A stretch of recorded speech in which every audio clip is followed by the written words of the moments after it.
Well, good afternoon. If it's Monday, 3 o'clock Eastern Time, it's Mondays with Michael live here on Facebook. Thank you all for checking out the session today. If you're popping in the room here, give us a hello. Let us know you're here. If you're watching this post session, thank you for checking it out. Our topic today is on leadership. But before we actually get to the topic, as you can see, I'm garnering the red again this Monday. If you were with me last week, you saw that I had some Nats gear on. The Washington Nationals did win the World Series, and unless you're hiding somewhere away from social media, you probably know that. There's some of you who are probably very, very excited this past weekend, and there's some of you probably very depressed after this past weekend. But we were very excited here. We got to go to the parade, got to watch all the action, and one of the things I heard from time to time from the commentators was about the leadership. Yes, the leadership in the locker room of those veteran players for the Nats. That there was some veteran leadership. The Nats had actually the oldest team in the MLB this year. I'm not sure what exactly that means, but they were very, very much daunting and talking about the fact that veterans were leading the group. So we're going to talk about leadership today. We're going to talk about leadership in general, and we're going to talk about leadership in specific.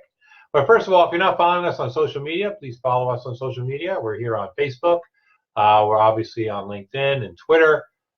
So if you're not following us on all things social, please do. We repurpose a lot of this video. So if you're not following our company, please follow me here on Facebook. Follow me on LinkedIn. Follow me on Twitter. I'm a little bit more sports dramatic on Twitter than I am anyplace else. But, I get pretty excited about all this stuff. Last night, we also got to watch the Capitals win and the Nats together, and it was quite a sight to see, quite a sight to see. That all said, let's talk about leadership. So if you actually go to Google and you type in the word leadership into the search, you're probably going to get millions of hits around what is leadership. And if depending on which book you read or which leadership guru you talk to or which program you go to, you're going to hear all kinds of different things around leadership. Leadership means this, leadership means that. And I'm going to talk to you about that today, where I'm going to show you something that we do. But I'm here to tell you that you don't need the title of leader to be a leader in your organization.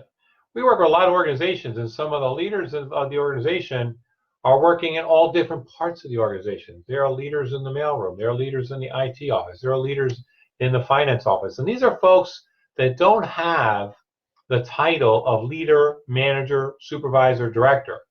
They are leaders because people choose to follow them. People choose to follow them, so they're leaders. So it doesn't have to be a title. You don't have to be the captain of the team to be the leader of the team.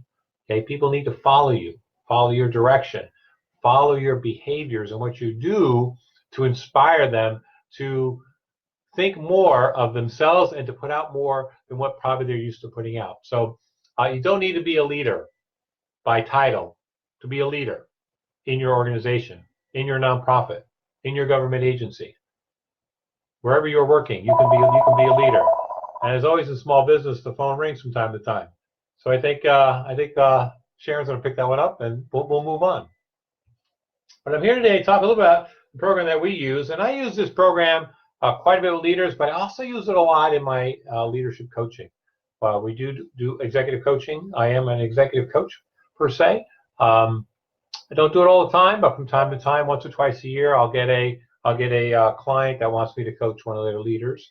Sometimes the leader coaching is just part of the professional development process of the organization, but sometimes leader coaching comes in when, Michael, Mary, John, and Sue are having a tough time playing nice in the sandbox, if you will, and we need some leadership coaching. So we offer leadership coaching. There are a couple other things we do, but we always do an assessment, usually a DISC type assessment. And if I'm not doing workplace, always do work of leaders with a leader. Always do work of leaders with a leader. So Wiley went down this road 6-7 years ago, trying to, discern what leadership is all about. They've written this book, The Work of Leaders. If you haven't seen it yet, or if you'd like a copy of it, I can get you a copy. But they did all the research: 600 companies, 300 leadership experts, all these people they talked to about leadership, trying to figure out what were some of the commonalities within leaders. What was some of the responsibilities that leaders had for their teams and for their organizations. And they came out with this model that leaders need to focus on three large things. They need to focus on a vision. What is the vision for my department? What is the vision for my organization? What is the vision for my division? What is it we're trying to aspire to? What is the vision? Okay, and they have to spend some time thinking through this, and they actually may want to get some help doing this. We'll talk about that in a bit. The second thing is alignment. So now we have the vision. How do we put all of our ducks in a row on the team level, on the organization level, on the departmental level? How do we get all these folks working in the same direction? We have found, and the research is validated, and we've seen this in our assessment work, that this part of the process, the alignment part of the process, is the most difficult part for leaders to do. They're really good at crafting a vision. They see the future. They want to get there. It's putting all the ducks in a row and trying to get buy-in from all those ducks to make sure we're all going in the right direction. And then the third step is executing that vision. Now that I have the vision and I got all my ducks in a row, now it's time to put the pedal to the metal and move forward and execute that vision. So this is a process. This is a three-step process that leaders go through to kind of get the ball moving forward. So we use what's called the Work of Leaders profile, done from Wiley. We actually have participants take the profile. I have participants take a profile before they come to their coaching session. If I'm coaching them, we go through some general DISC knowledge, but a lot of folks who have taken Work of Leaders have already taken DISC before. This is kind of the 2.0 version of DISC for them, for leaders. So we don't go a lot into the depth of DISC, D-I-S-C. We do talk quite a bit around the leadership wheel and the competencies around that wheel: pioneering, energizing, affirming, inclusive, humble, deliberate, resolute, and commanding. 8 different types of leader within the DISC model. And we do talk about it because they're going to fall into one of these 8 dimensions, if you will, within the leadership model. And we talk about what that means from a strengths perspective. These are things, obviously, I do well when I'm leading, but we're going to talk about the other parts of that wheel and some things that they need to work on. If I'm a commanding leader, if I'm high D, there are times you're going to need to be a humble leader. And when does that happen? How do I do that? How do I modify my behavior to be humble? Because you have to be humble from time to time as a leader. Sometimes this is what it is.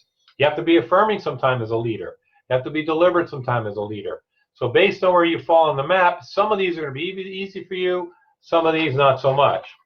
But then we go through the 3 areas. We go crafting a vision, building alignment, championing execution. And there are steps in that process.